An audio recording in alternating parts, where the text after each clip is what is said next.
That sounds like a good idea. That sounds like a great idea. Let's give him a piece of that company. So the president wants the government to own a piece of the pharmaceutical company, but no, that's not what he means. He's not talking about the government owning a part of the healthcare system in order to reduce the cost. No, it's, hey, that sounds like a really great idea. How can I get a piece of that? Because it sounds like I can make more money. Exactly. It's how can we, yes, it's about his investment portfolio. It's not about the government actually being involved in that process. It's about him getting a cut.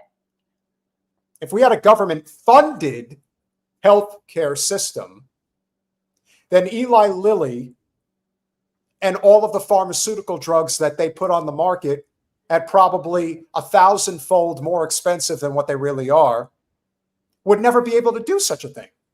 Because that's how it works in every other developed country in the world. As our good friend who's about to join us, who is on dialysis, in a normal functioning country, this would just be, oh, you need it? Okay. Oh, come on in. No big deal. Here, you have to beg and pray that you don't die. Yeah, but dialysis is one of those things that's just extremely profitable. And so they have every incentive to just keep people on it. Of course, that's the whole point. And even though and that is the other reason why healthcare, again, doctors, nurses, this is still the free market. They can make whatever they want, but healthcare as a right is not a profit business. It can't be. The only way you can make it a profit business is if you keep people sick or you kill them. That's it. There is no other option. So anyone who complains about the health system in this country, but doesn't realize that single payer is the only solution, then you don't actually care about solving the problem. And you've been fed a lot of, we'll just say, propaganda as a means to not actually understanding why it works in other parts of the world. And don't give me the freaking Canada excuse. Just look at the countries that actually get it right. All countries have problems, but you know what? I would trade this system for Italy's system, for France's system, for Japan's system, for Australia's. I would trade it for China's system. Spain. Mexico. Cuba. Yeah. Say a lot of things about Cuba. You'll never hear a thing. You won't ever hear a bad thing about their health system. In fact, when shit hits the fan in other parts of the world, Cuba sends their doctors to other places to help people. Makes you wonder, doesn't it? We'll finish it up. Give the United States a nice big chunk of the company. So Novo Nordisk and Pfizer right now are in the middle of an acquisition dialogue and discussion. It's you and Pfizer? It's us and Pfizer. Competing for the company? Competing for the company. Who's winning? And as of today, our bid is higher. And our message to Pfizer is that if they would like to buy the company, then put your hand in the pocket and bid higher. It's a free market. There's your free market, Peter. You always talk about how you appreciate the free market. I have agreed with you time and again. Leave education, healthcare, and corrections alone. And again, you can put police under the branch of corrections, which a lot of people refuse to do. I would put the police not existing and have abolition. So then, yeah, that would be my pick. So there you go. But I'm also saying that if you want to reduce this problem, this is one of those ways to do it. Single payer is the only solution, and anyone who continues to pretend like it isn't. Case in point, look at this. People are spreading this around like Trump was somehow pontificating this idea that, oh, yeah, the government's going to control. No, he's just looking for a way to get more rich. This is, this is it. I am the president, and technically I could take a piece of your action if I really want it. He's just trying to get a cut. Single payer now, single payer forever. This is the only way forward. It's the only way. We have been looking forward to this conversation for a while. Now, obviously, we have had our good friend Jay on before, and we have not spoken to Nick in quite some time. But as you guys know, the other revolutionary podcast, Revolutionary Blackout Network, has been doing excellent work. I hope a lot of you guys are familiar with as we have been doing the same non-duopoly political maneuvering, because that is the only way forward. And we've got a lot to talk about. Nick Cruz, welcome back. Now, for the first time, to Revolutionary Change. Hi. Hey, what's poppin', my friend? It's great to be here. How are you? I'm good. I'm glad to be in conversation with you guys. Yeah. Yeah. I never wanted you guys to think, like as you won't know this, but as a mom person, when you're getting ready to name your kids, like you don't like the idea of other people copying you so that their kids have the same name as your kid because you kind of want to be original and stuff. And I don't want you guys to feel like we copied on the name thing, but I really needed it to not be me anymore. I needed it to be, and I also started feeling more revolutionary. But yeah.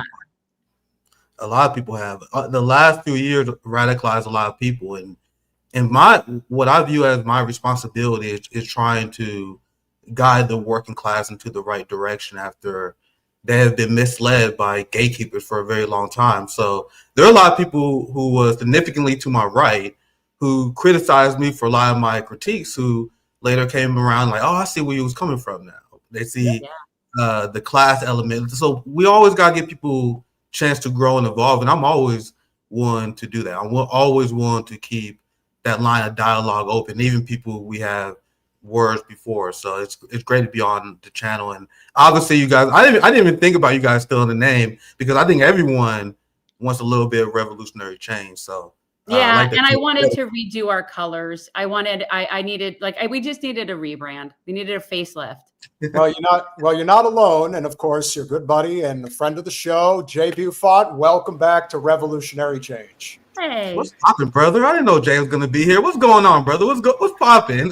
Good to see everybody here. Good to be back with you guys. Yeah, it's been a lot of news going on lately, and one of the things that I do want to mention is that, especially in regards to healthcare, I'm a little bit more radical. I say, single payer healthcare system is not good enough for me now. I want a fully nationalized healthcare system because we actually have to get profit out of the hands in these companies that want to, including take money from our government in order to enrich themselves. Got to get rid of that too. So I think a fully nationalized healthcare system similar to the Cuba model, I think, is something that we should have.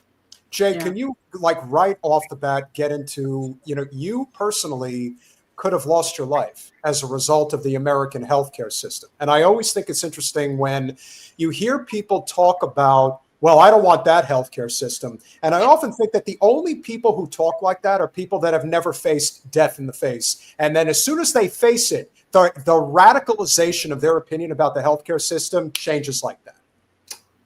Absolutely. And this is the sad part and this is, I think, where empathy is absolutely necessary with people who have never went through something, and then they try to feel what other people are feeling.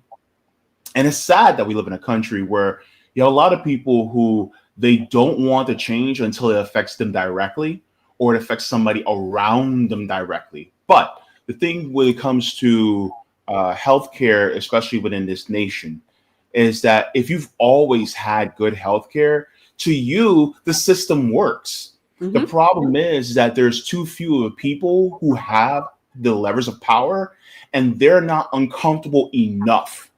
And that's one of my biggest issues, is that they're so comfortable to the point where they think that, oh, well, the system is good, so what do we have to change it for? Meanwhile, millions upon millions of people who are, and a lot of times you talk about the uninsured, but we need to talk more about the underinsured. Yes. The people who are spending thousands and thousands of dollars just for somebody to give them a yes or no to something that saves their life. What kind of dystopian BS is that? Well, we're actually asking a third party to tell us, oh, well, you know what? You guys should approve that surgery, or you shouldn't approve that surgery or that certain treatment. No, it should be between a person and their doctor. And for people who sit there and defend us not moving to a nationalized healthcare system, they're like, oh my God, that's socialism. Here's my question.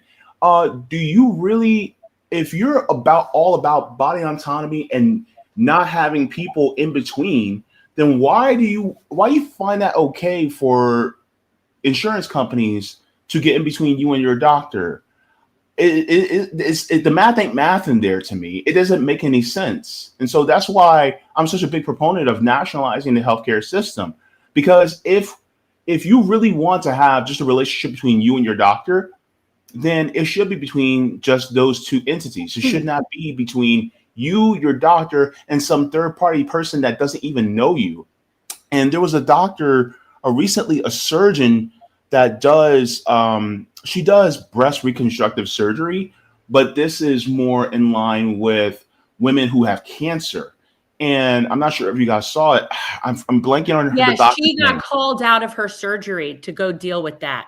She had to Exactly. scrub out of surgery to go and deal with the insurance company questioning if this patient needed to spend the night.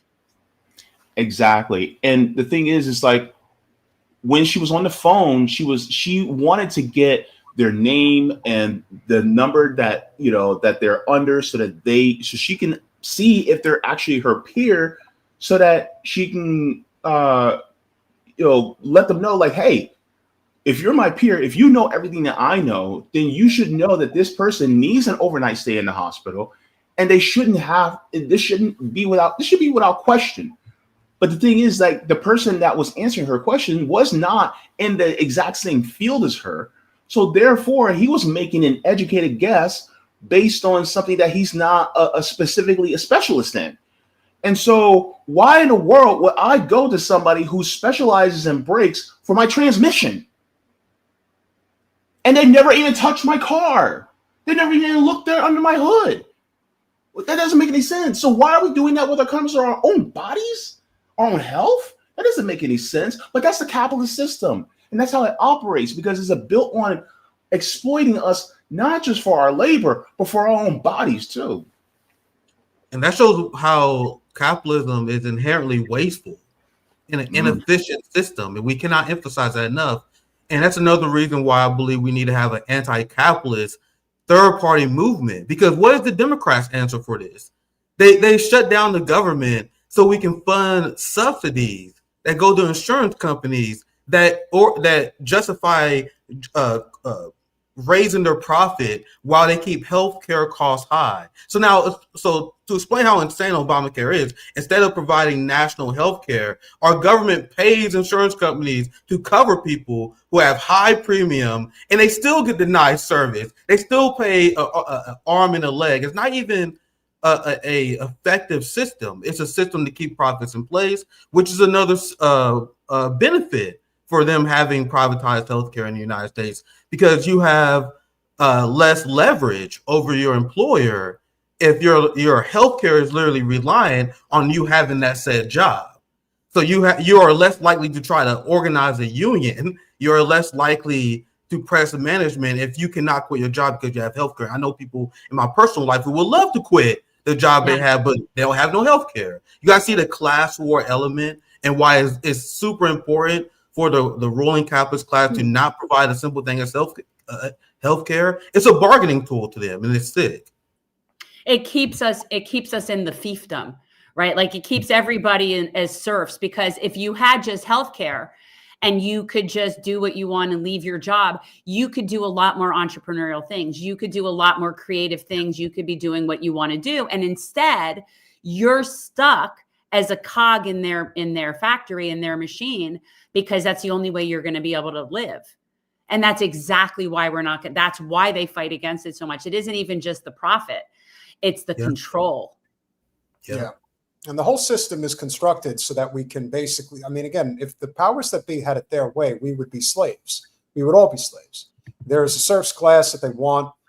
And that's why, somebody like, give credit where credit's due. There's a reason why Elon felt the need to go on with Rogan last week to talk about Mamdani, because even though Zoran is probably going to do very little, just the thought, just the conversation of you could actually have a decent life, and they are so afraid that the people are going to rise up against them. And I believe we are going to have a revolution in this country. It's too obvious at this point that you can't look at this system and think that it's salvageable. And then I was thinking about Zoran's win the other night, and then you see today how everyone is up Pelosi's ass who's a Democrat. And it's like, just remember, if you even think about going back to this party, this is what's coming, and it's going to continue. They'll do it for Schiff. They'll do it for Schumer. They'll do it for everybody. But what they are going to do with Zoran, as I'm sure you guys are already picking up on, is now he's a Trojan horse that they're going to try to fundraise off of and try to save their party's asses. Unfortunately, they're sharding their pants right now, particularly because even if there's a chink in the armor, right? If there's a crack in the hull, let's say hypothetically he does something that makes it just a little bit easier, just slightly easier on the working class. Well, then that actually makes it easier for us to be able to organize, build dual power, and build elements ready for a revolution. Like, for instance, if people are not, if like, for instance, I agree with freezing the rent, right? But if you freeze the rent, then that means that people aren't struggling as much, which means that they have more money and time to be able to devote towards mutual aid and building dual power. And so that means that the soil is a little bit softened. You know, the three of us, we're in Florida, so we know exactly what it's like, especially when the ground gets really saturated during a hurricane. We know what's about to happen. And so the thing is, like, this may be just a little bit more saturation in the ground that makes it a little bit softer, more malleable. So then if in case something happens, now's the time for us to be able to get things popping to build dual power. And so this is why I tell people, when after the win of Zoran Mamdani, is that if you are on the left or if you are an activist, it's time to ramp up everything now. Yeah. You have somebody that has some political capital, and yes, he's going to be a moderate at the very least. He's going to be another de Blasio probably, but you stay on his ass and then you build and then you say, oh, well, he's doing these things. Imagine what we can do if we went even further. And then that's, you start to put that in people's brains and they go, man, Zoran Mamdani, he ain't nothing. We could do so much better. And so that's and then we reverse the ratchet effect. And then it's not even incremental. It's that we start to shift everything to the left, hard to the left. And I think that's one of the benefits of being able to inspire people, especially at a time like this. I want to show you guys a clip from somebody who is a revolutionary, somebody that Jen and I support wholeheartedly. Revolutionary Change PAC, if you guys are not aware. This is a person who does get it. And that, of course, is Butch Ware. Mamdani has a great future, but the Democratic Party does not. Sure. I mean, this is still a party that's complicit in genocide. Running as a democratic socialist is different than running, you know, under the Team Blue banner. But we have seen folks that come out of, you know, DSA or Working Families Party, you know, start drinking that blue Kool-Aid and, you know, start compromising with the corporate wing of the party. Yeah. So I know, just because I know his pedigree and I have people that vouch for his character inside the community, that the brother has been about the right things and understands the right things. And I made, you know, posts supporting him before the election, and I'm standing 10 toes down with him. At the same time, we need to hold him accountable. Sure. Because the last thing that we need is somebody in our community to go that AOC route. Yeah. You know, no, Nick, please. Yeah. I'm worried that Zoran Mamdani has the potential of being a tranquilizing drug for the left. And I would never attack anyone in New York who is desperate because the cost of living is insane and people are desperate to find an opportunity to fix this problem. But Mamdani is not giving us health care. He's not giving us universal health care. He's not freeing Palestine. He's not increasing the national minimum wage. It's a local movement, and I hope them the great success. I'm very pessimistic about his chances, but we can't use that as a way to organize within this party that is a dead end. It's a dead end for movements. And I think the Democratic Party should be completely off the table after what they did in Gaza. Like, to me, like it's Nazi behavior. Like, you had Democratic senators that openly, like John Fetterman, saying that we should kill them all. Like, will you organize with a Nazi party just to increase the minimum wage? Like, that's how I personally view it. I am more of a believer of us forming our own outside governments. We can use like big moments like these as a narrative win, like against the Zionists and the capitalist class. Yes. But I want people to maintain their focus and maintain the fact that we got to take care of our neighbors, build our power outside the system. And Mamdani, like he said before, his main priority is to save the Democratic Party. I don't think that's a long-term feasible plan for the working class. But I do wish them best success in organizing wins for the working class. I just think we need to keep our head on a swivel and not allow this to be a tranquilizing drug, because that's just one city, and their battle is just beginning. The same way that we got to get in the game and we got to start becoming serious about building our power as socialists. But Bush Ware, I like Bush. He did a great job explaining his position here. And Jay, you're in Orlando, so you're where the next Zoran Mamdani, ironically enough, is going to appear in the next year. And that, of course, is Anna Eskamani, who is running for mayor of Orlando. And she is going to have the same opportunity to basically become that person in a city that desperately needs. Again, Orlando is not New York, but there's a lot of similarities in terms of cost of living in Orlando. The fact that there is a corporate, kind of like almost like a condor that sits over the city, that of course being Disney.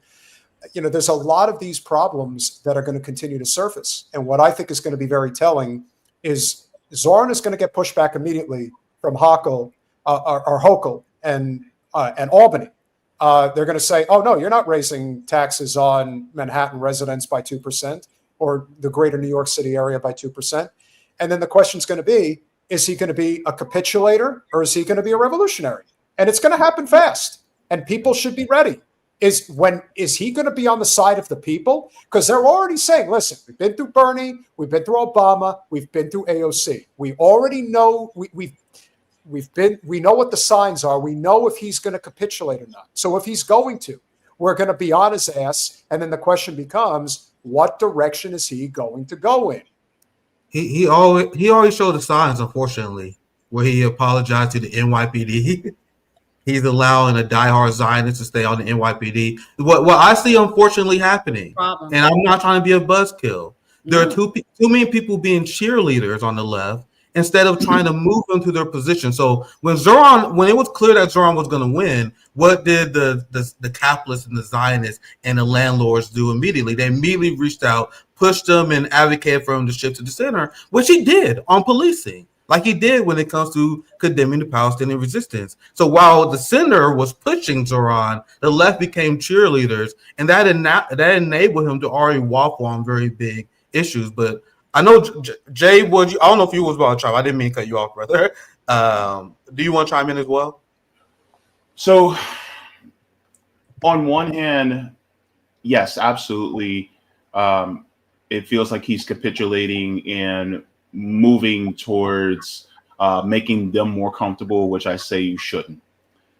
At the same time, with the people who are in New York, they just want their rent to be frozen. They just want free buses. And unfortunately, the need for self-preservation is that high that they are willing to settle for somebody who is just going to make their lives at least minusculely better materially. What was their option? What was their option? Yeah. Well, and that's part of the fault of the third parties in New York, right? Because the third parties in New York didn't put up somebody who was further to the left that could have pushed Mamdani in the correct direction. And so I put some of that on them. But at the same time, it's also they lack the funding in order to be able to do that. But it's up to activists. And the problem is that a lot of activists will see somebody like a Zoran Mamdani and they will fall asleep thinking, okay, he got it. We did our job. And that's why I say no. Even when we have a revolution and change this country fundamentally, you still stay on their ass no matter what. Because the problem is that the counter-revolutionaries will keep coming at the gate. So Zoran Mamdani is not radical at all. He is not nowhere near revolutionary. But the thing is that the people who are, like, for instance, you mentioned Anna Eskamani. If she were to run something like that here in Orlando, of course, there will be mutual aid groups that will be on her like crazy and will be a thorn in her side every single chance they get. Yeah. And on top of that, not just that, but it's like we should continue the quest to build dual power because revolution really is the only solution. And we're not going to be lulled back into sleep like they were back when FDR was president into thinking, oh, well, I guess we can still give capitalism a chance. No, there's no bridling this horse. This horse needs to be put down. Okay. But at the same time, we need to have another horse ready before we put that horse down, because then it leads into a vacuum. So use this opportunity to build dual power while this person is just a little bit easier on us, but do revolutionary action and continue to build dual power, do mutual aid. Because a lot of times people are going to think, oh, well, we just need to fall asleep. Like, no, it's like the storm is calmer right now.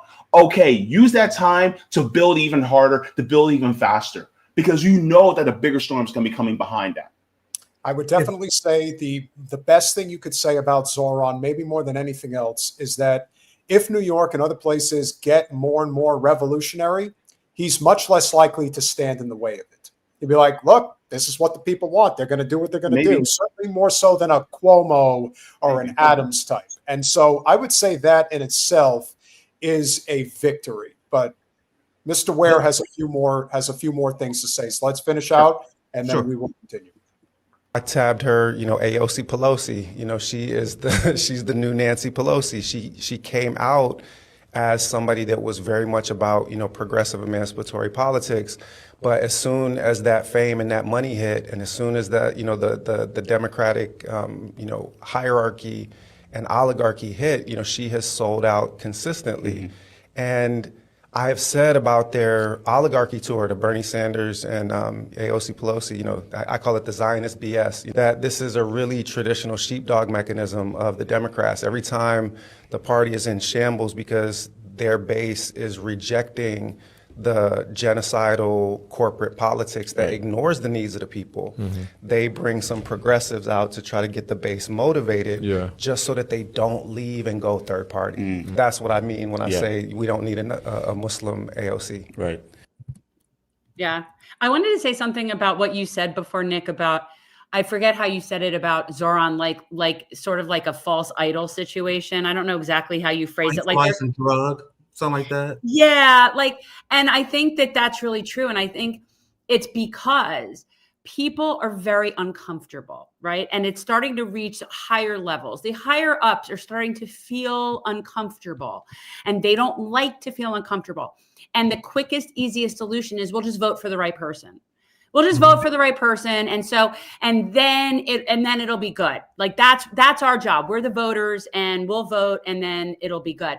And I think that it is so much more comfortable for them to feel like that than to face what is reality, which is you're not voting our way out of this.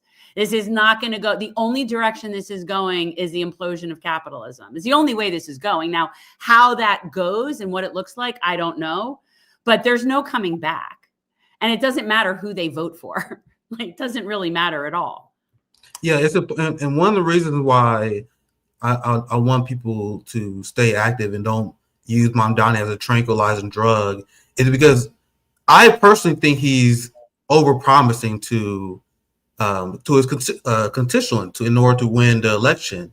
Because what is your mechanisms to achieve these gains for the working class? Because you need to engage in class warfare. You can't substitute class warfare with electoral bourgeoisie, electoral backroom deals. So are you going to mobilize the workers in order to accomplish your agenda, or are you going to make backroom deals? Now, we already seen that Zoran is more willing to make backroom deals, because something that was woefully undercovered, I covered it, how Zoran met with landlords and said he's not going to do anything to disrupt their business model, because he was reassuring that his strategy to affect change is not mobilizing a working class to put pressure on the capitalist class by waging class warfare. It's by making backroom deals. It's the same AOC strategy of, hey, y'all, shut up and trust the plan. I'm going to talk to the capitalist class behind the scene and I promise you they're going to give us what we're asking for. That is not how it's going to work. So I'm not trying to just be a negative Nancy. It's a simple science on How are you Yeah. planning to affect change in the back room, willing and dealing, the sacrificing on your issues instead of being a leader? It's a very big, it's a red sign. For example, when you saying that Cuba and Venezuela are dictatorships, what is he doing there? He conceding to the empire. Yeah. It's the devil's bargain, which made me quit the DSA social democrat movement in the first place. The devil's bargain that they make is they will justify and legitimize imperialist talking points in order to get crumbs from the establishment. So instead of being a leader and explaining clearly why the left should reject imperialist language about Cuba, about why they're wrong about Venezuela, why they're wrong about the Cuban system, instead of being a leader and leading the working class to the right position, he's already conceding. Now that's just a sign to me. Like I wasn't negative on Zoran just to be negative. I see No. these negative signs, and I'm like, man, that's a red flag. And my job as a citizen journalist, whether I'm right or wrong, is to let the working class know what the positive, what the pros, and what the cons on Zoran is. And unfortunately, a lot of people focus way too much on the cons while ignoring these very horrific. They focus on the pros while ignoring the cons, like for the fact that he's taking billionaire money. He took money from Liz Simmons, a diehard Zionist, and now people wonder why he's allowing the Zionists to lead the NYPD. So if you're a Zoran supporter, and there are a lot of people who get defensive around me because they feel like they have to justify their vote to me, like, you don't have to justify your vote to me, man. I'm just doing my due diligence. But you need to take this information and be squared-eyed about what you need to do to hold this man accountable that you support. You don't have to apologize to your vote to me. You don't have to explain it to me. I just want you to understand what the mission is at stake. So sorry for the rant. Yeah, no, I agree. I agree with what you're saying. And I completely, and I don't, first of all, nothing, and we've talked about this the other day, nothing that he's proposing is remotely socialist. Nothing is remotely socialist. Like, it's so ridiculous that everybody somehow thinks that social programs is socialism. And I'm like, it's not even within the same sphere. But my thought about him was, I've had red flags ever since he took Cuomo's comms director. I thought that was very interesting when he was campaigning, that he took, and not just Cuomo's comms director, but I think that he had also worked for, was it Obama or somebody like that? Like, this was a comms director from those people. And so then that's who's working with him. So that was a red flag. The fact that he's still engaged with the Zionists and somehow think that that's a compromise, I agree. That's like saying, we're just going to invite the Nazis to this one meeting. We're going to invite them to this one meeting. We're just going to listen to what they have to say and, whatever. But yeah, it's absurd. So there's definitely red flags. However, if he is able to even get them to have a subsidized supermarket and have one in each borough, or do something that gives a certain amount of free transit, or anything that can help make somebody's lives better, then that's good. And I also don't think that he would be somebody to overfund police. I don't think he is somebody who is going to go out of his, I don't see him as a stop and frisk guy. So I think that is a little bit more hopeful to me.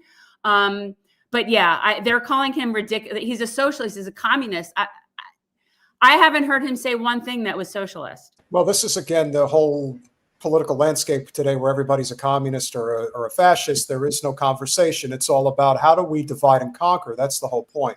And one thing I will say about Zoran that I do believe he will be better at, especially better than AOC. I actually think he has real leadership qualities, and I think he's actually willing to be radical. Now, how far he's willing to take that is going to be determined over time. I think that he may be a lot more shrewd than we're giving him credit. I don't think he's going to be one of those guys that's going to come in and clean house right away. But I could also see a situation where things are going to change over the next year plus. But I think if he's able to get, which I think will be his top priority, if he's able to get the government control price grocery stores, one in each borough, that's going to be a game changer. Because I do think that that's something that is going to help with things like mutual aid around the country. People are going to be able to point to that and say, well, explain to me how that Greek billionaire who goes on with Sid Zionazi Rosenberg on AM radio, who's worth $4 billion because he price gouges and underpays his employees, complaining about this commie that's coming to take over New York. Yet you charge for a dozen eggs, $12, and you have this government price-controlled grocery store that's charging $3 for a dozen eggs. Now we have a real problem on our hands because now the system is figuring out a way to try to balance itself. The fear that I have, which I think is the biggest concern, is that the Democratic Party did everything it could, and it failed to stop him. But now that he is elected, these are the type of ads that the DNC is throwing out. Logging you out like a lullaby. Hear that song in your mind. Better sit down for the show, 'cause I'm gonna show you how to So let's As get if anything about him, even as moderate as Zoran could be, nothing about him remotely would equate to these other people. Isn't that the CIA lady? That's the lady directly from the CIA. Yes. You've got the military scandal-ridden, because my state of New Jersey, all of it is scandal-ridden. That's the only way you can get in politics is be part of the New Jersey Democratic Party machine. So that's Sherelle. You have the CIA agent in Spangberger, right in the middle, who's in Virginia. And then, of course, you have Zoran, who I am sure wants nothing to do with these people. Exactly. But, of course, they're going to use him for fundraising purposes. And little Buttigieg putting out his stupid congratulatory post acknowledging these two ladies, but didn't say a word about Zoran. So, of course, yes, Zoran is definitely different. However, he's going to have to make a decision. Did you use the Democratic Party strictly to get elected, or are you going to become one of them? That's what you're going to, and that is going to be found out very quickly because they don't want you. They want you to raise money for them. That they're going to be on your ass about, and that's why they're going to use you in these advertisements, suggesting that, hey, look at the future of the Democratic Party. We don't want his policies. We just want his money. Do you guys know what he has said about like the police and what his thought, like has he made any comments about like how they used to have stop and frisk for so many years? Because my understanding is that sort of has been brought back under Eric Adams to some extent. I didn't personally hear anything, but I do that he wants to do like a community board where they actually address mental health issues instead of having police come for the mental health issues, which is a slight step in the right direction. I was going to say it's okay, but I don't see him as the kind of guy that's going to like go try to build a cop city. Like, I don't see him as somebody who's going to like go out of his way to over militarize his police. Did he say he's going to hire more cops? Because he already gave up his power and his sovereignty over his office everything that was on this platform before. You might as well throw it out. He was just on Morning Joe saying that he was speaking reckless about the police when he was tweeting about how they are an instrument of the capitalist class in order to clamp down on the working class. Now he's walking all that back. He's walking that back. So who knows what decisions he's going to make? Like he's not allowed to pick his own police chief. Like he conceded to power on that issue. So what else is he willing to concede on? Now you mentioned earlier how I don't know if Zoran Mamdani will be happy to be featured in those ads, but that is yet to be seen, man, because we see him pounding around with Richie Torres, who needed the PR. That was one thing that I saw very early on. I was like, yikes, man, because Richie Torres, he's facing a lot of pressure for his support in genocide, but Zoran Mamdani was more happy to take selfies and hang out with him. And AOC herself, she sent out fundraising emails for the CIA lady, the Zionist lady. She was fundraising for her. And the whole tour that AOC, like Fight the Oligarchy tour, was all about selling a book for Bernie. That's what it was about. But it was also for fundraising for the Democratic Party, which is another reason why these progressives actually serve the capitalist class, even with their critiques, because they're here to lend credibility to people who have none among young people in the working class. That's why Bernie Sanders comes and endorsed Joe Biden. That's why AOC endorsed Joe Biden. And based on what I've seen, Zoran Mamdani is more than happy to continue that trend. That's why he endorsed Kamala Harris. He voted for Kamala Harris. So they're going to be a force that use their popularity in order to fundraise for an evil neoliberal party, which is a negative for why people exist. And we will see if Mamdani will do that moving forward. I'm just saying that he's already shown signs that's how he's going to operate. He want to pal around with Barack Obama, but will he say anything about Shama Sawant? Which I think is very revealing. Or are you going to endorse the one who's running as an independent against a genocidal Zionist Democrat? And you notice all the people who's extremely happy about Zoran Mamdani, the Bernie media industrial complex who covered Zoran left and right. And I know because I heard from Shama herself, they're completely silent on her race. Yeah. Why are they silent? Because she's running as an independent, not as a Democrat.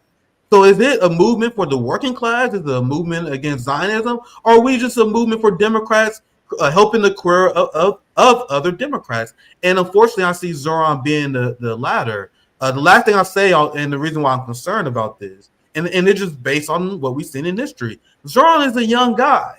Do you guys think mayor is the height of his career ambitions? Well, No, he can only go so far, Yeah. So, like, is he going to rock the boat to the point where he can ruin future aspirations? Like, if you want to run for Congress in the future, if he governs in a way to show the ruling class, like, hey, man, I'm not as dangerous as I think I was, as you thought I was.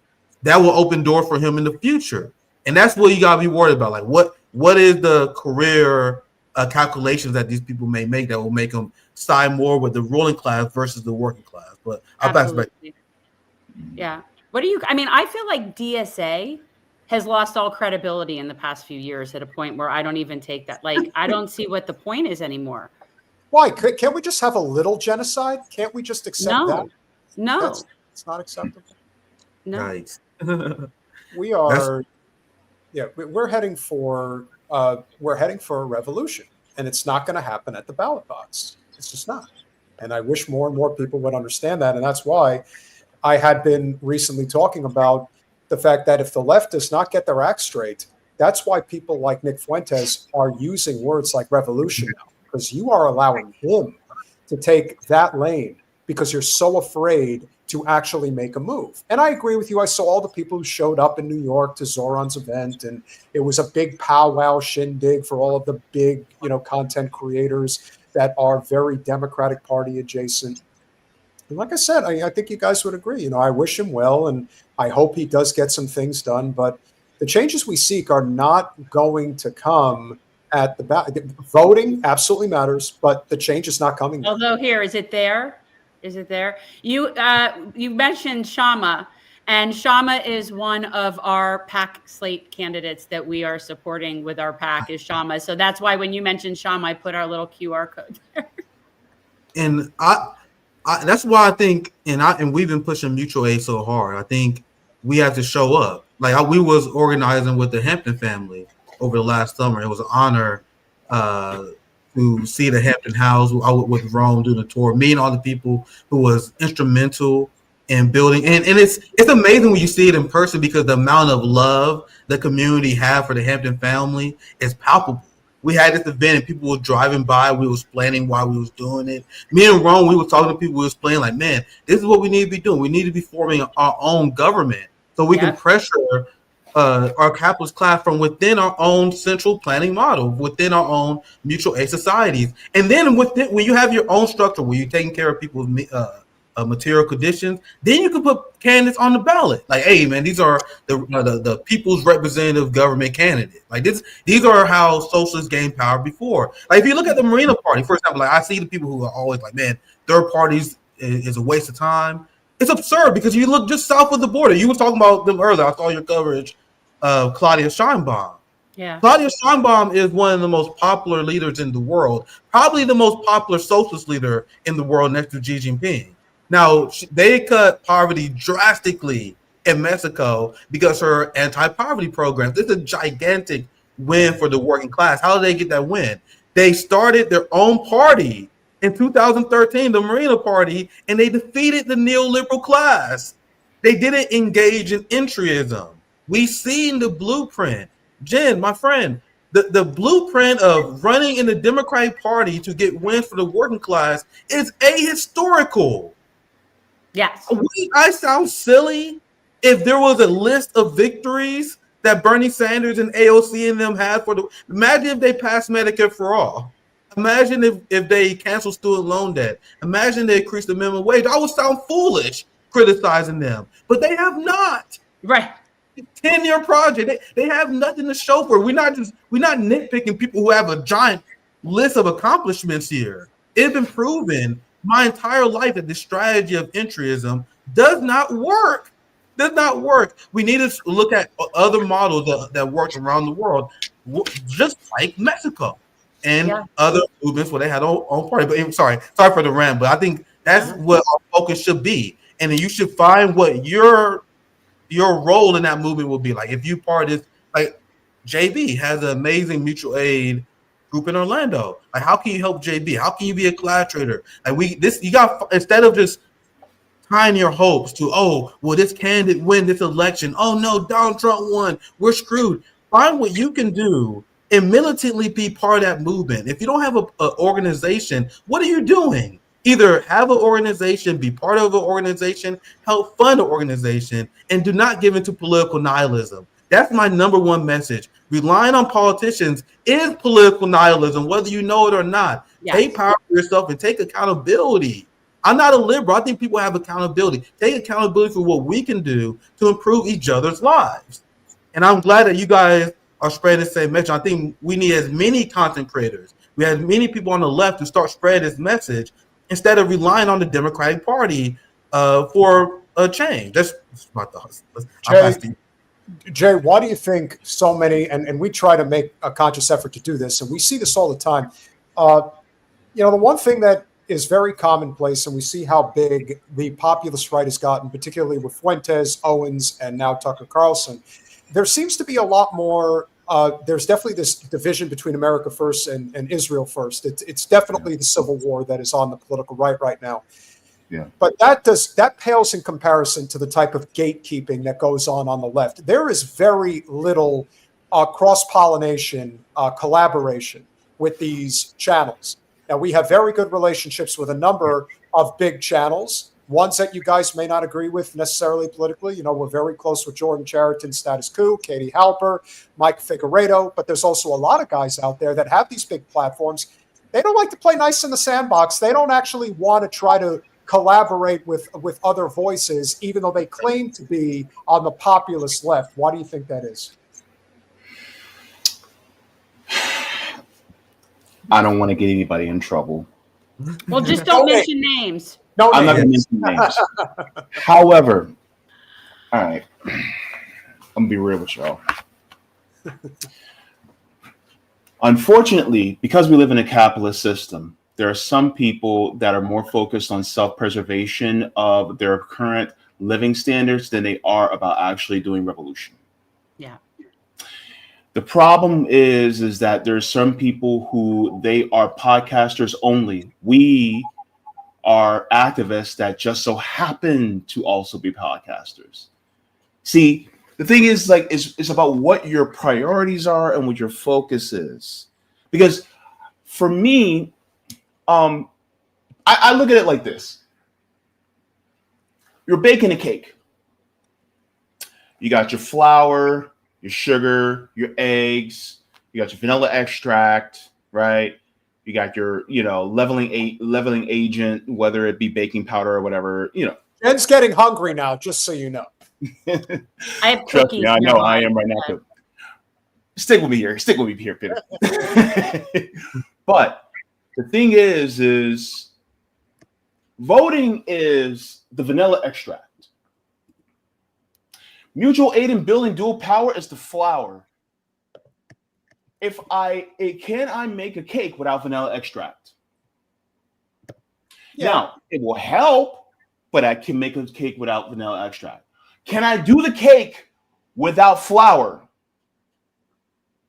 And so the problem is you got some people that are like, oh, all we need is vanilla extract. And I'm like, you plan on actually making a cake, or you just plan on mixing a few wet ingredients together and see what happens? Yeah. And the problem is that so many people are focused on the vanilla extract, but they're missing the piece that is the biggest. And one of the things that I learned, and a shout out to the Florida Palestine Network, that I was actually with their Samud school. I only got to make 2 out of the 3 different classes, but they actually did the Samud school, and they actually were discussing with Qasim Califani. Let me see. Ghassan Califani. I'm sorry, I'm messing up his name. But one of the things that they talked about in one of the last classes, and I actually have my notes here, it says revolution is a choice between shame and death, a path of pain, no certainty of victory. The way we get free is full transparency, not leading the masses, but letting the masses lead you. Yes. Being fully honest about revolution takes away the romanticism, and this is a problem. A lot of people romanticize revolution. And romanticizing revolution means that, oh my God, well, I'm being attacked, so therefore I'm going to have my name plastered here. And it's like, well, no, you should be living as long as you can to ensure that the revolution actually happens. And then also it says revolution isn't comfortable if you're doing it right. Right? We have to be comfortable with being uncomfortable. It's not about slogans and songs and a dopamine hit. We also can't put our head in the sand and pretend revolution isn't necessary. One of the options is that one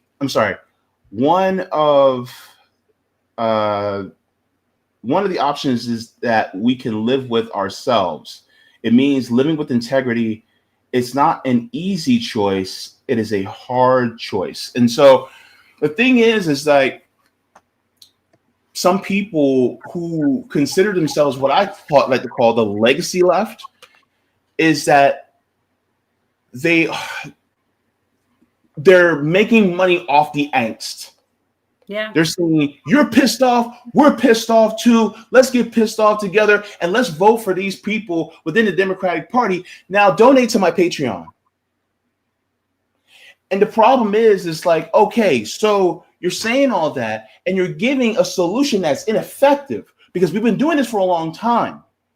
The problem is that why aren't you focused on effective solutions? And it's not like we don't have them there. We've had them in the past. Now all we got to do is look at what they did and start copying what they did. But the problem is that they're so focused on self-preservation at an individualistic level that they do not want to make themselves uncomfortable so that they make the future more comfortable for others. And so it's more of a selfish thing. But at the same time, they're also thinking about their families and they don't want to put them at risk. Yeah. But at the same time, it's like, yes, but at the same time, your family's still suffering today. The people in the global South are still suffering today. And so that's one of the reasons why I think it is tough for them, because they never really dove in to an activist, or they think that, oh man, that's going too far and we just can't do it. And they're not dreaming big enough. And they're not realizing that revolution actually starts with education. And being an educator is the best revolutionary you can actually be. Yes. I actually think these people are a lot more malicious than a lot of people give them credit for. They know exactly what their role is. They are agents of the Democratic Party, and their number one priority is to prevent a rise of an anti-Zionist socialist third party. The concept of people organizing on an anti-Zionist agenda, it terrifies them if you're not part of Democrats. I know this personally because many of these people, the people who have like MSNBC contracts, the majority parts, these people followed me. Like a lot of people know, I don't know if many people know my beginning. I think you guys do, because I started off when I was on the Bernie campaign. Like this is ages ago, 6 years ago, I was on the Bernie campaign, and I evolved significantly since then. When we started RBN started post Bernie Sanders. Where we decided to analyze where the left went wrong, and that led me to be even more Marxist, even more communist, even more tanky. But there was a time where I was willing to go along with the DSA strategy, and every single one of these people followed me. TYT, the entirety of TYT has me blocked now. They went from following me to having me blocked. Nina Turner went from following me to having me blocked.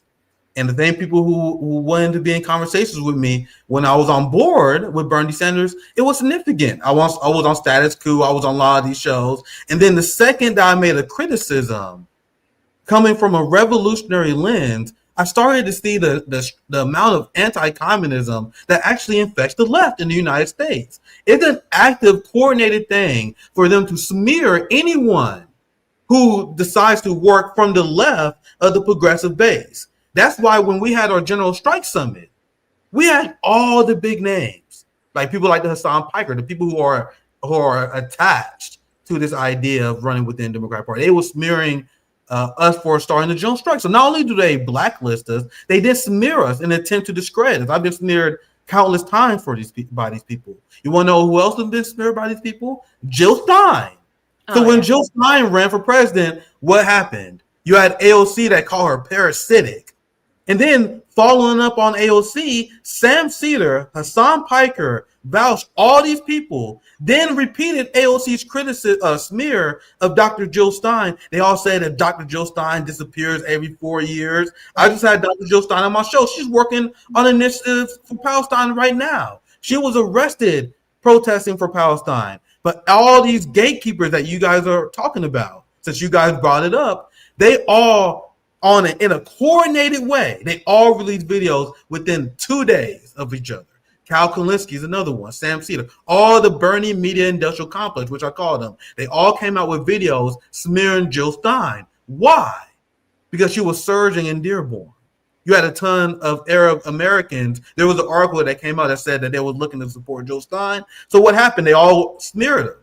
And that's what they will always do. If you ever organize something by yourself, they will be there to smear. They will be there to smear you. They will blacklist you on behalf of the Democratic Party. That's their job. That's their role. That's the same reason why these people refuse. I mentioned it earlier. I don't want to beat the dead horse, but that's why they refuse to support Shama Sawant. Yeah. And they will never say a positive word about Shama Sawant because they are agents of the Democratic Party. and it's very important to understand that. And that's the most glaring example of all the examples that I can use. It's definitely Shama Sawant because she's not just running, she's running against one person. She's running against Adam Smith, who is a 30-year incumbent, who is a Zion-Nazi of the highest order. And they won't even acknowledge that that race is going on. And she is going to raise at least $1 million, in my opinion, and hopefully with our help, because she is one of our top candidates. And I'm glad you guys supporting her. Yeah. We are, look, we rolled out our first slate and it was Butch Ware, Shama Sawant, and Graham Plattner. But now there seems to be so much Graham Plattner controversy that is just so irritating and annoying when in fact our PAC is designed to be essentially anti-APAC, anti-corporate PAC. So when they're going to go and support somebody, we want to go against them. So that was the premise. So that's why we originally brought him on our platform. But now it's like everybody is freaking out over it about him. I have to take control of the conversation because our good friend only has 5 minutes. I did want to cover this very important story before you. So one of the things that the Zion Nazis are known to do is try to redirect the conversation. Anytime it gets a little too hairy when talking about what is going on in Gaza, they always have to say, well, why don't you care about what's going on in Sudan or Nigeria? How come you don't have an opinion about that? Well, here's an opinion about what's really going on in Sudan and Nigeria and why it's going on. I'm going to say this again. If you want to help the people of Sudan, free Palestine. If you want to help the people of Congo, free Palestine. If you want to help the Christians in Nigeria from Boko Haram, free Palestine. The people of Libya, the Somalis facing Al-Shabaab, the people in Congo facing ADF and M23, those being killed by jihadist terrorists in the Sahel, those being attacked by the terrorists in Mozambique, and all the other populations wallowing in civil war and terrorism around the world. If you want to end all this human suffering, free Palestine. Until you understand that those who are butchering children in Gaza are the ones who are designing, funding, and orchestrating secretly all these jihadist terrorism and civil wars, until you start condemning the single biggest state sponsor of global terrorism, until you have understood the bigger picture, you have not understood anything at all about Israel and how far its evil tentacles and global ambitions really are. Jay, your thoughts, sir? Look, I got to give a shout out to Florida Palestine Network again because let me read a quick paragraph. This talks about solidarity. It says the cause of Palestinians isn't just for Palestine only. It was also a struggle for liberation across the world. It's connected to a global struggle. It's co-conspiring together to fight against each other's oppressor because our oppressors are the same people and systems. Global solidarity goes across all other struggles. So if we want to fight against Zionism, if we want to fight against what elements are oppressing people in places like Sudan, in Congo, in Haiti, if we want to fight against these oppressors in Harlem, right? Ultimately, the struggle against Zionism, the struggle against the capitalist system is the best way. And when I was there at that event, one of the things that I commented on, I said was, what happens when there's a blockage in one of the ventricles of the heart? See, one of the things that Califani said, and it's written here, right?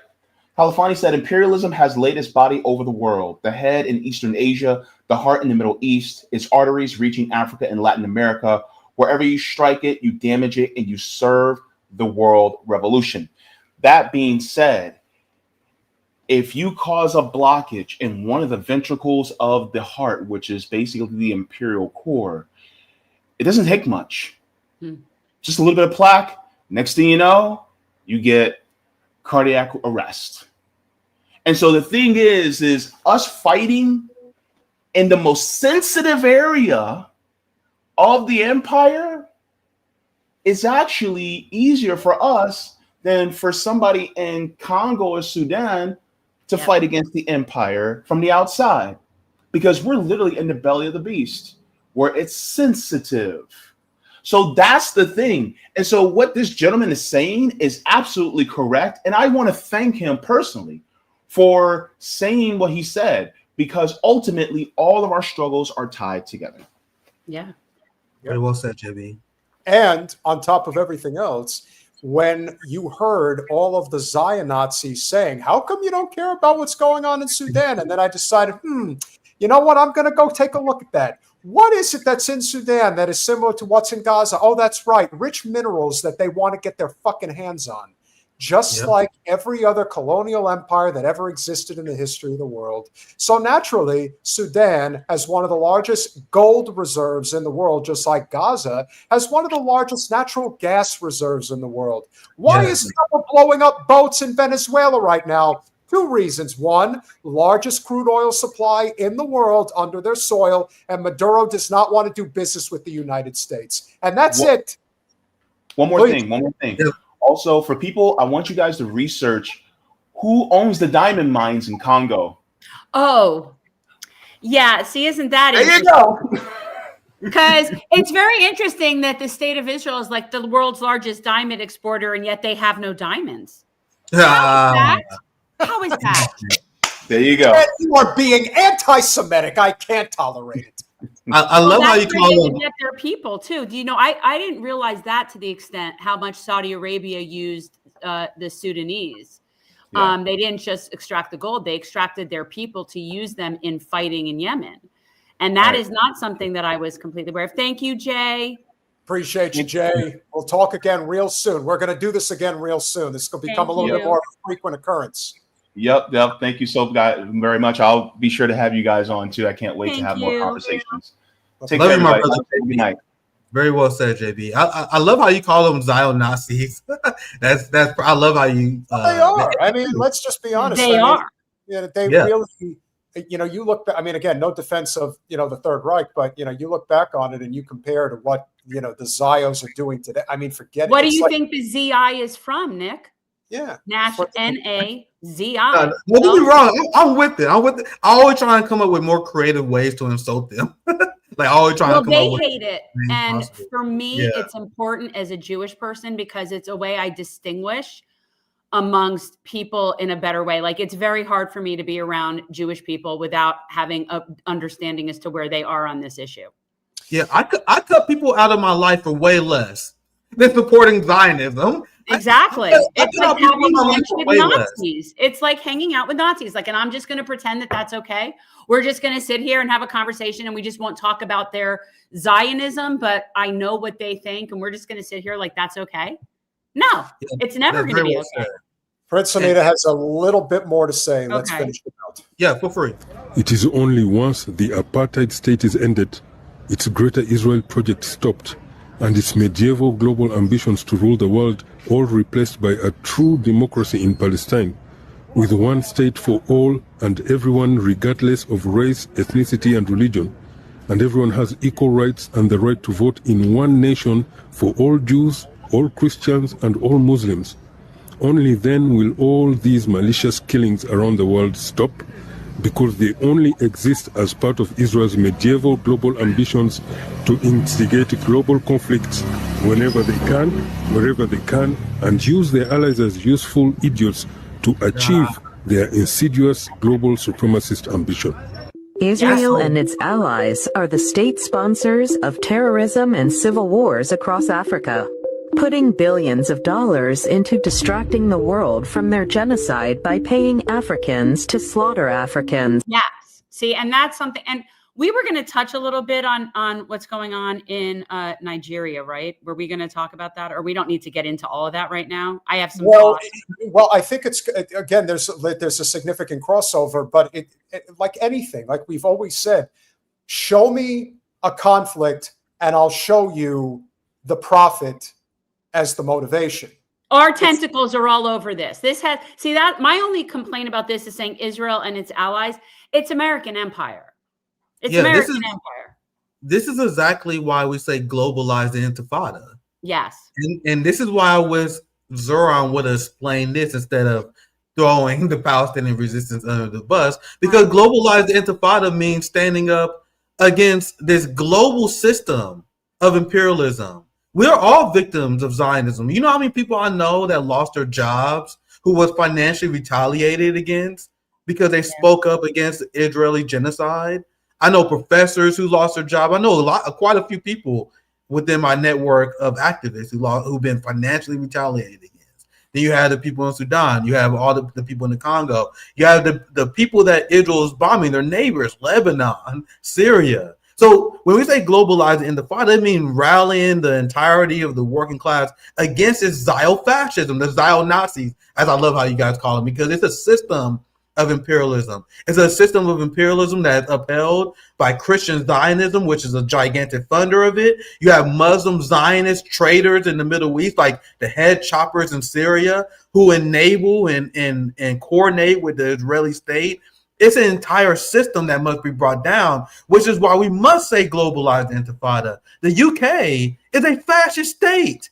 The UK has descended into full-blown fascism to protect Israel. Germany is completely gone. They got a BlackRock prime minister who is implementing censorship on behalf of Israel. So the Palestinians are facing the genocidal brunt of this. But we are victims of living within this fascist regime that prioritize the interests of their favorite settler colonial state in Israel, which is meant to be a colonial outpost in the Middle East to control and dominate the Middle East. In order to keep that and maintain that, they implement fascism at home.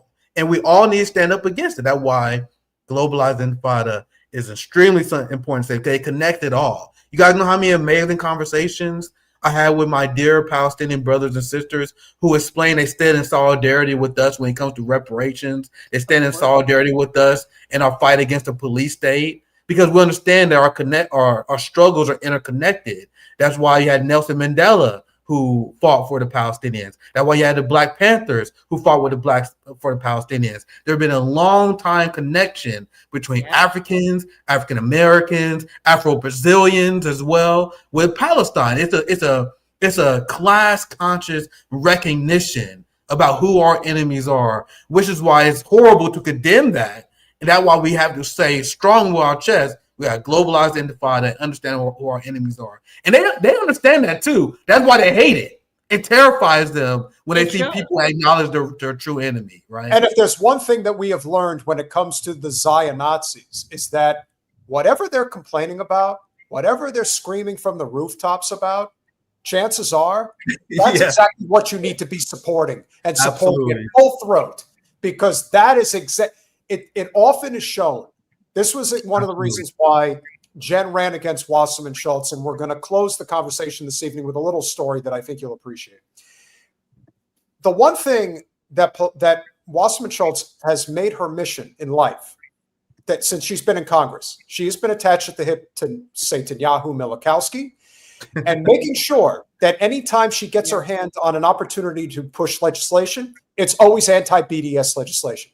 That is what she is known for. That is what she fights for. And I'm thinking, yeah, if that's what she's fighting for, then clearly we need to be fighting for the exact opposite, because the exact opposite is the liberation of the United States and the world. That's what needs to happen. And so I want to close with this. We remember where our disagreement happened and where we broke our conversation a few years back. When we went to help Nina in Ohio for her second go around, and we showed up the weekend of the election, Yeah. the very first person that we saw the second we entered that building to her headquarters, who's sitting there with his big ass crack showing? Jeff fucking Weaver. And the second I saw him, I said, you know, we could turn around and get on a plane right now, because she's losing this race. Because whatever he's involved in, whatever the people that are involved in this campaign, and I'm thinking to myself, if Jen even had a fraction of this money, knowing what we know in terms of how to run these races, she would have had an excellent chance. But I often think that sometimes these candidates are meant to lose on purpose. Not that they're necessarily trying to lose, but that the system is set up in such a way that if they suspect for even a second that you're not fully on board with our agenda, they're going to cut you off at the knees. And that's exactly how I felt being there. And that's what I thought, yeah, Nick's right, 100%. Like, this is not a question of, do we want to support Nina? No, we do. And I'll always love her. She's a friend. But you still have to be able to criticize your friends. We can't live in this world where we can't actually say, yeah, you're doing this wrong. Like, this is not going to work. And now we're seeing it come full circle. I would like to think that, with rare exception, and there will be primaries this upcoming year for sure, especially in New York, we're going to see a handful of those. But with that said, I don't think people are being fooled anymore. I do think that what I always maintained was Lincoln's greatest saying, which is, you can fool some of the people all the time. You can fool all the people some of the time. You can't fool all the people all of the time. And that is the stage we're in right now. They're running the same playbooks. They're not very good at being subtle. And we are onto what they're doing. And so as a result, these coalitions that we're forming, which is outside of the two-party duopoly, is probably what scares them more than anything else. Absolutely. And so as these conversations continue to evolve, we are going to figure out who's really on board with actually having revolutionary change in this country, because that's where it's going, and those that are not, and those that are, continue to build that coalition out. Final thoughts before we conclude for the evening. Yeah, I'll just say, man, I love the messaging that you guys have now. I love seeing the growth. I love seeing the change, because that's what it's all about for us, to continue to grow and be a better revolutionary than we was before. Like, that's something I take extremely serious. Like, people who follow my channel, I'm live on Nick Cruz, live on YouTube. Like, I take that very serious. I try and get better every single day. I want to have a working class that completely rejects anti-intellectualism. And I got a lot of things wrong before, and I try my best to right those wrongs. I try my best to always be better. I think that's what we need. And I think not only just the working class, but I think there was a coordinated effort by the Democratic left to create an anti-intellectual working class. No, we don't have to force the vote. Yeah, we're going to support proxy wars. We need to reject anti-intellectualism. We all must work to grow and become better every single day, because I know when RBN, when we first hit the scene, we had a chip on our shoulder. There was a lot of anger, because a lot of people need to understand we are part of the working class. We're not part of the professional. Like, there's a lot of pain. Like, I have family members with no health care. I have people who work multiple jobs who still struggle with food insecurity. Like, I live in the Midwest. Like things are hard out here. Like the infrastructure is horrible. So when we first hit the scene, like everyone had our trauma. We had this anger towards the ruling class because we saw what I view to be a massive waste of what was near $500 million raised in multiple Bernie campaigns. And if you count the amount of money that was spent on Jamal Bowman, that was spent on Cori Bush, do you understand how much money the working class wasted? So when we hit the scene originally, we wanted to make it clear that we must reject this. And we came out very abrasive, and a lot of people was afraid of us, and our tone was not necessarily nice. But it's been amazing to see over the last few years, a lot of people acknowledge what we've been calling for before, that the two-party system is not the mechanism for change. And it took a genocide in Gaza to lead a lot of people to this position, but it's still great to see it. The last thing I want to end the stream on is now my number one priority, because we all been turned against the genocidal Israeli state. There's no justice, and this is what I mentioned during my speech when I spoke with Shama. There's no justice without resolution. And I don't know how long it's going to take, but there's no statute of limitations on war crimes. There's no statute of limitations on genocide. So I believe as leftists, as anti-imperialists, living in the imperial core, one of our main demands moving forward has to be not just free Palestine, but justice for Palestine. Yes. We need to see the people who killed Han Rajab. We need to see all the people who burned Palestinian children alive. I want to see these people locked up. I want to see them in prison and face accountability for their war crimes. And is it going to happen tomorrow? I'm not sure. But guys, I'm pretty damn young. You want to know what I'm going to be doing for the rest of my life? Pursuing justice for Palestine. And I think that, and I want to form coalitions with anybody to pursue that. Like I have people from all over the ideological spectrum. I have Shama Sawan on, Dr. Joe Stein, have people from the ACP on. Anyone who is willing to pursue that goal of justice for Palestine, I'm willing to work with. Period. Amen. Yeah. So that's why I appreciate you guys for inviting me on. I love what you guys are doing this show now. Thank you guys. Yeah, I just want to say before you go, so something I went off on not that long ago was this idea when everyone's talking about the peace plan, and we're going to have a peace plan, and we want peace. And it's like, no, you don't want peace. Yeah. You want everybody to just not resist. Exactly. You don't want resistance. You don't, that's nothing to do with peace. You're not going to have peace unless there's justice. And that's just the way it's going to be. Like, it's not that I want that. I'd love everybody to just hold hands and sing Kumbaya. Like, that would be fabulous. But we're not having that. There is no such thing as that. That's not a real thing. So it's, major accountability, which I don't know that'll happen in my lifetime. You are younger than me. So there's hope for that. And I am happy to see the Hin Rajab Foundation actually really prosecuting and going after people. Like, that gives me hope. But I feel like when it comes to anybody that's on the same team with this, I feel like I am we. And we are all Palestinian at this moment. Like, I cannot stress that enough. Like, we are never going to be free until they're free.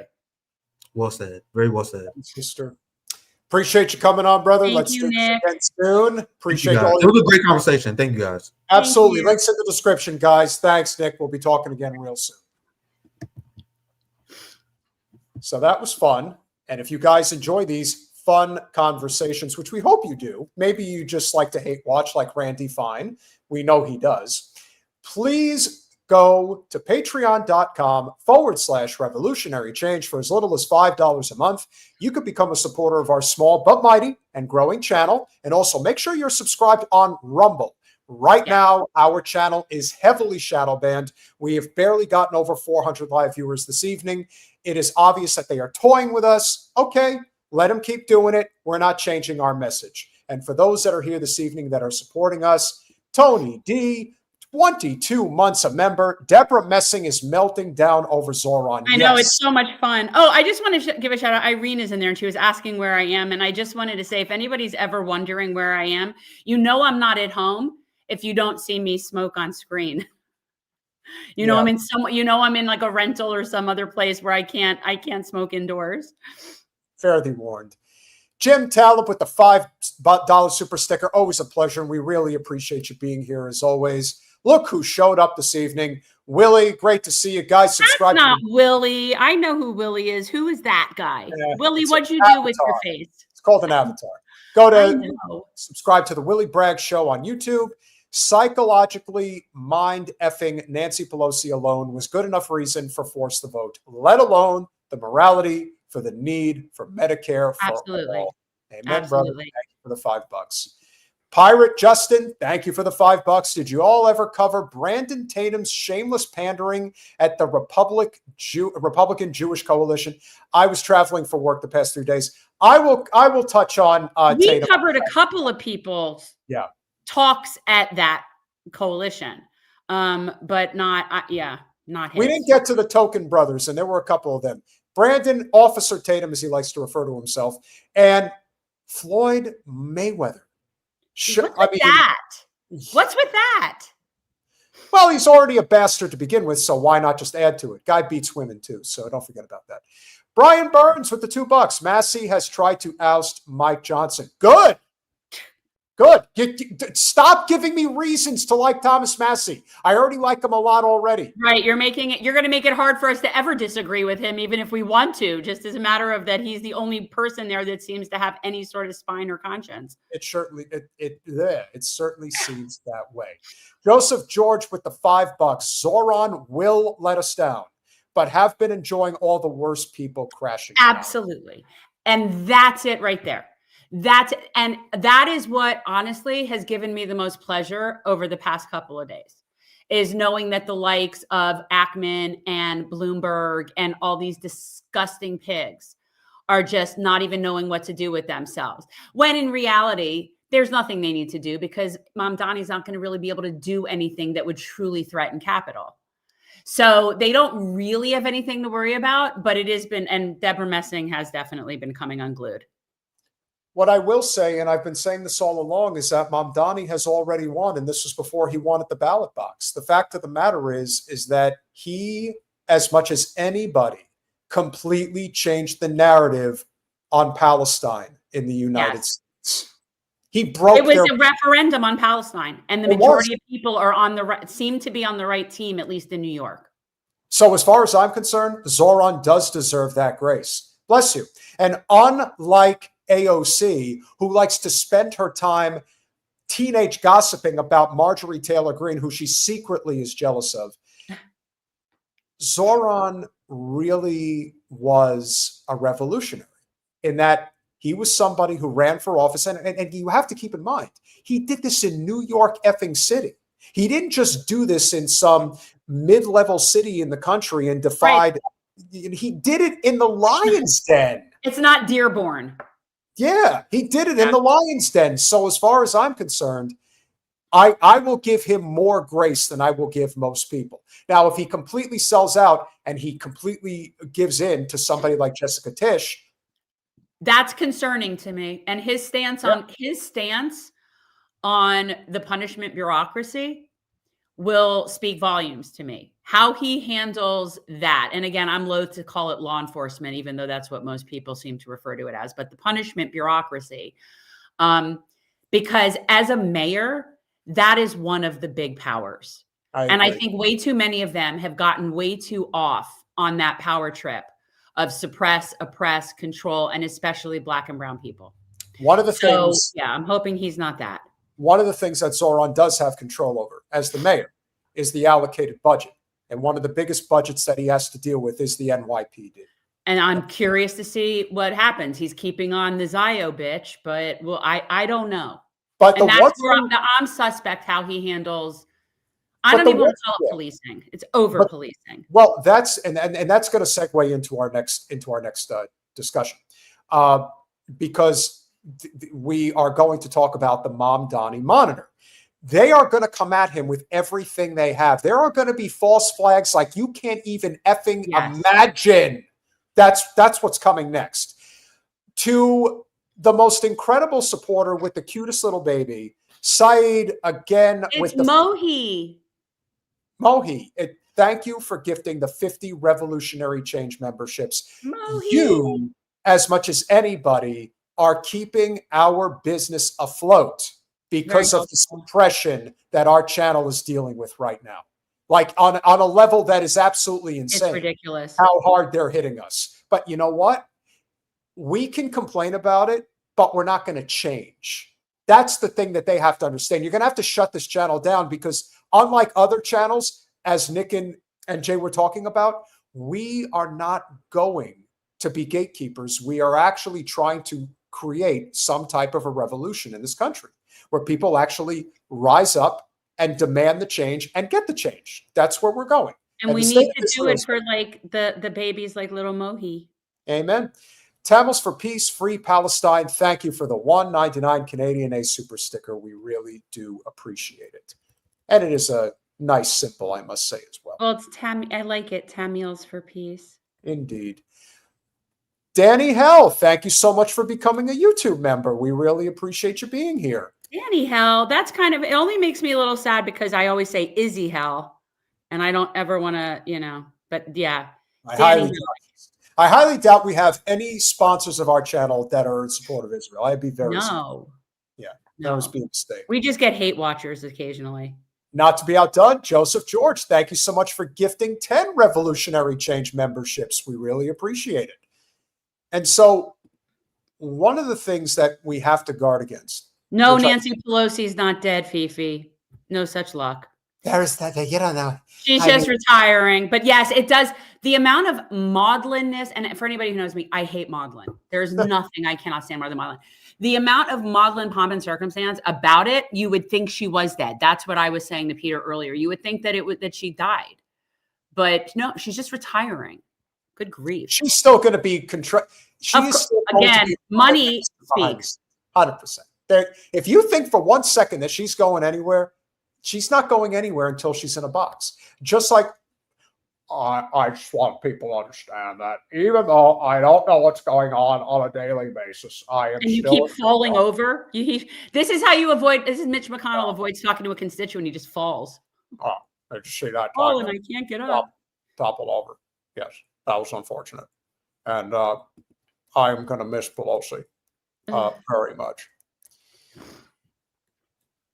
To kind of warm this up, because this is going to be an interesting topic, I just want to give you just a little taste of the mind meld that Mamdani has caused these morons. Congratulations to Zoran Mamdani. You do understand. You do understand that they purposefully mispronounce his name, which is another form of Islamophobic bigotry. No, they're not Islamophobes. They're not scared of them. He's a bigot. Okay, there's no phobia involved, just bigotry. With all due respect to any of my Italian paisanos in the chat, hey Cuomo, you're a fucking wop. How do you like that? Well, you can't imagine how disappointed I am. This is a horrible blow. I am convinced beyond any doubt that eventually he's just going to go into his shell and never come out again because he looks like a turtle poking his head out. That's what Giuliani looks like now. He's ridiculous. Well, at least he doesn't have like the hair dye dripping down his side of his face anymore. Right now, he doesn't. A horrible blow. I honestly feel bad. I have friends of mine in New York. My phone is blowing up. They are officially depressed and scared. And this was also a... No, Hannity, if your phone was actually blowing up, then that would mean you were probably on Ziohell's nasty list and your phone would blow up. Quiet there, Jen. I'm just saying, he said his phone was blowing up. That just sounded a hostile takeover by the Democratic Socialists of America. And this is a crazy situation. It's a very, very sad night. Made him the stylish candidate as exactly. well. The rapping video. The cool kid. Older people. This isn't just Gen Z or Gen X. I agree with They just don't know what to do with themselves. Why don't you just tell them to get off your lawn while you're at it? I mean, that's the only thing that's missing from that. Right. Boomers and that kind of thing. Yeah, I see this as a disaster for New York City. And Zoran Mamdani. All right. Well, I want to bring in our panel. They'll cheer me up. They'll cheer all of us up. Yeah. The only people that I'm really seeing that are just so fearful and concerned about Zoran winning, which is exactly why, like I said, whether he wants to be or not, he is a revolutionary. the people that are the most afraid of Zoran by far are people with the most ways and means. It is the ruling class that is petrified of him. And it isn't really a question of whether they're petrified of him. They're petrified of the symbol that he represents. What if there was 100 Mamdanis around the United States with the levers of power? It only takes one. But he is going to be under immense pressure not to fuck up. I think we should cover that. Since we're going to close, I think we should cover that, the follow-up story on that, on the cop that got convicted. Oh, we're on this still. Okay. Overblown fear-mongering. Mamdani and J Street slam ADL's Mamdani anti-Semitism monitor. Yes, but see, this is why when I'm sorry, and I know people are going to yell at me for interrupting, but I sent you the two articles because I think that the article that's done from the perspective of the ADL as to what they're doing, and then you do that, and this was the response to them doing that, as opposed to like, this doesn't make sense to go first. All right, so you want me to pull this and go with the other one first? Well, it makes sense to talk about what it is they're doing before you explain what Colin, grab is an overblown response. Colin, grab the other article, please. The one that I sent you. Here, it's right here. Mamdani. Yes, that's it. Okay, I didn't realize. Yeah, this is the first. Right, this is the one I think we need to address first. So the one thing that we definitely expect, I think we can mutually agree on, and I think most of the chat would agree on as well. There is going to be a plethora of false flags that are going to be thrown in Zoran's direction. They're going to blame him. They're going to say it's his fault. Now, granted, I think the Zion Nazis really are on their way out. It's not a question of if, it's a question of when. Yep. And they're like a spiraling tornado at this point, and they don't know what to do. They've already painted swastikas on a handful of synagogues, and they also caught a rabbi on camera, was caught on camera doing it the other day. So this is not a surprise. This is kind of what is expected. But remember that montage we showed? Remember that montage we showed like a week or so ago of all the different incidents of false flags, self-sabotage, all these things to set it up to provoke to create the look of anti-Semitism, anti-Jewry. Yes. The ADL to launch Mamdani Monitor, Jew Hatred Tip Line. We expect the mayor of the city with the largest Jewish population in the world to stand unequivocally against anti-Semitism in all its varied forms. Now, of course, we know who said that. Green Splat. I got to tell you, though, Gracie Mansion is a nice building. It is. Hours after Zoran Mamdani, is that how they like to make it's so rude, Mamdani.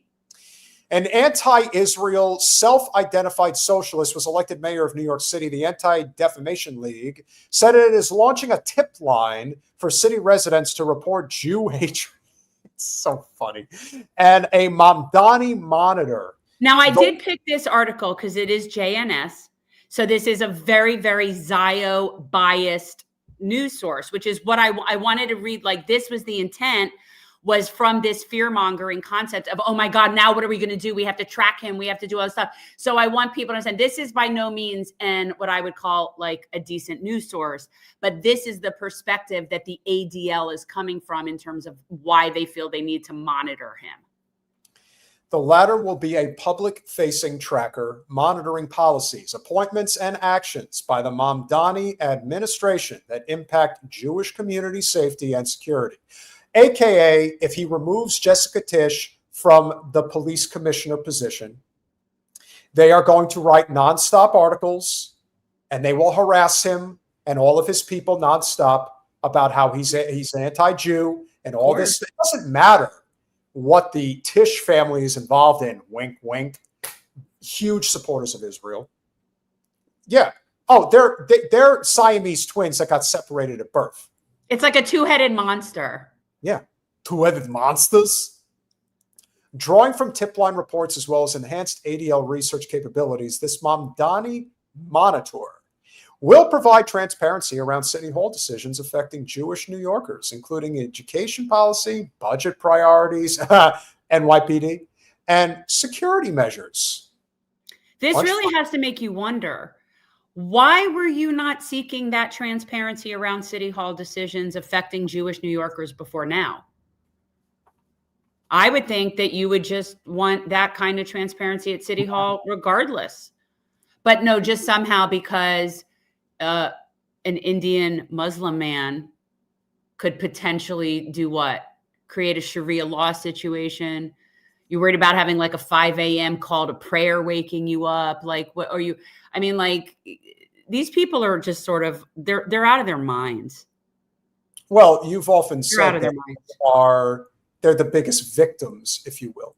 In their mind, everything is, I don't even know how I would describe it necessarily, but the fear is just completely irrational.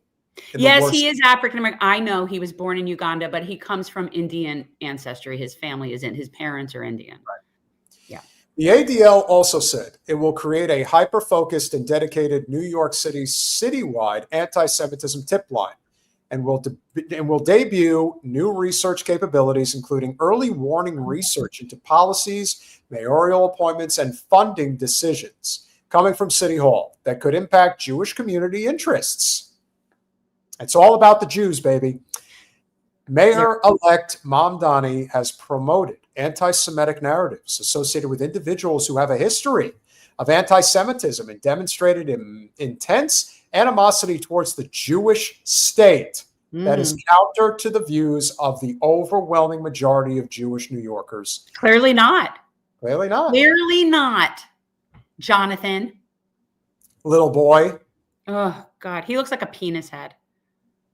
A very shriveled, ugly penis, I might say. Oh, yeah. We are deeply concerned that those individuals and principals will influence his administration at a time where we are tracking a brazen surge of harassment, vandalism that we did ourselves, and violence targeting Jewish residents. This reminds me of the old Simpsons episode with Mr. Burns, who said, "Fellas, there's a kid in the hospital that is depending on you to win today. I know because I'm the one who crippled him." Yes, we investigated ourselves and discovered we did nothing wrong. I The wonder ADL has been, but the ADL has had their tip line and the comment line or whatever it is that people would report all the anti-Semitism to over the years. And this is long before October 7, 23. And a vast majority of the calls, the reports, or their supposed reports, because a lot of times they don't get reports. They just say they get reports. That's also a problem. They're reporting themselves. And their reports of anti-Semitism for years have been political, anti-Israel, geopolitical commentary that they have been classifying as anti-Semitic for years. So this is the thing. So now that they have a special tip line as opposed to just all of their other tip lines. Colin, can you scroll, please?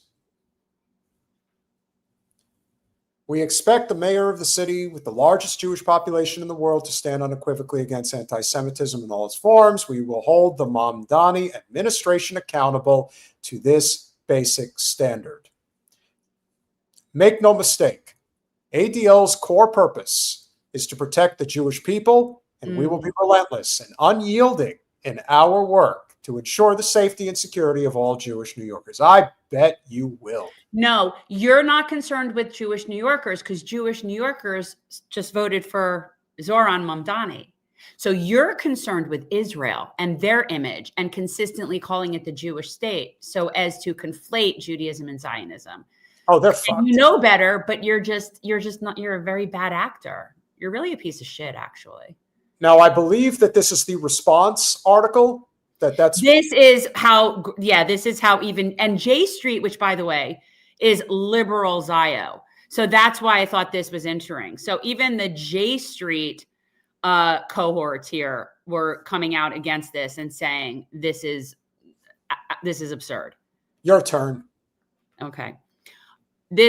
Overblown fear mongering. Mamdani and J Street slam ADL's Mamdani anti-Semitism monitor. That's going to be tracking him. describing the ADL's initiative as alarming and J Street chief slammed organization's refusal to apply equivalent scrutiny to Donald Trump despite his long track record of using anti-Semitism and bigotry for political gain. So scroll and let me see if it, because we don't need to explain. Up, paywall. It's okay. Yes. It's okay. So, and really the gist of it is that as soon as that, we're going to have this Mamdani monitor came out. Like it's just so unbelievably racist. You've never done that for anybody else to be there. Where you've been so concerned about the safety of the New York Jews. But yeah, we could take it down because it's paywall. But the point is that even the liberal Zio J Street organization, which they claim to be in support of Palestinian state, but yet they also still support the concept of ethno-state.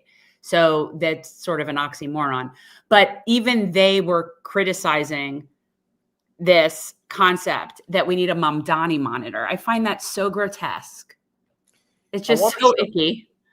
Friend of the show, James Lee, put this really well, because what you're also going to see are a number of people that are now going to step down from their positions for one reason or another that is ridiculous. And that also includes not just the NYPD, but the FDNY apparently as well. Insane. The FDNY fire commissioner is resigning because Mamdani won. The New York Post is reporting that the FDNY boss was concerned about Mamdani's anti-Israel hostility, with a source noting that his support of the Jewish state does not align with the new mayor. I'm not exactly sure what that has to do with firefighting or emergency response, which, by the way, has not been trending in the right direction under his leadership. Because guess how much firefighting experience this guy has? Yes, exactly 0. That's about right. Just like Jessica Tisch has no experience being a law enforcement officer, and yet she's the head of the NYPD. That's crazy. That's crazy. So how does Mamdani not go in there and clean house to some degree? Like you have to do something. You can't just, they will engulf you. So who cares that this guy stepped down? Good riddance. You shouldn't be. If this gentleman has never served as a firefighter, I guarantee you, firefighters don't want to work under him. Absolutely not. Exactly. Like, yeah, that's absurd. Okay, Robert Tucker was appointed FDNY fire commissioner by New York City Mayor Eric Adams on August 12, 2024. 6 weeks before Tucker was appointed FDNY commissioner, 8 employees of Tucker's former business made political contributions to Adams on the same day. Tucker has never been a firefighter or emergency response official. He is a self-described fire buff who cites his time as a young boy chasing fire engines as inspiration for his service. So basically, he made some donations and gets to cosplay as a firefighter. And to top it all off, guess where he's going next after his resignation? Yes, of course, it is to go to Israel. Okay. So that's who's leaving. Well, yes, don't let the door hit you where the good Lord splits you, sir. Bye-bye. I'm sure that Mamdani is all like broken up about that one. Be very aware, especially for friends in the chat that are in New York, the lengths that they will go to not only derail him, but to cause serious harm to people, because the Zios now know that they're losing control. And much as I've said that Milikowski will go to great lengths, including the threat of nuclear annihilation if the walls close in on him, and I do believe the same is true for how far these Zio-Nazis are willing to go to try to derail any type of a left populist uprising in New York. They all say they're going to leave the city, but I think we can safely say that most of them are just a lot of hot air. They talk a lot of shit, and they're just not that motivated. I think that they're just not used to having things not go their way. And finally, they're going to find out what it's like not to have things go their way. I want to close tonight, Jen. I know we want to talk about the the cop story, but I want just want to do a follow-up that I've been trying to do and keeps getting like overshadowed for like the past like week and a half. Like it's not that long. It's been a while. The story is already 2 weeks old, so it's been a while. So Colin, if you have, I want to make sure that we can talk about it. I wanted to give an update on what was going on in Gaza, but if you have the story, Colin, about the. I can just talk about it. So this is a follow-up on a story that we covered that was news. When I'm trying to get the time of when it happened. Do you remember when? Okay. It was in July of 24. That's all I really needed to know. So this happened in Illinois. And for guys, you might remember, a woman had called for help called the police because she heard noises in her backyard and she thought somebody was trying to get in. And it turns out that this woman, Sonia Massey, did have paranoid or delusions. She struggled with mental illness. And so she called the police, and the police got there, and this is all on body camera footage.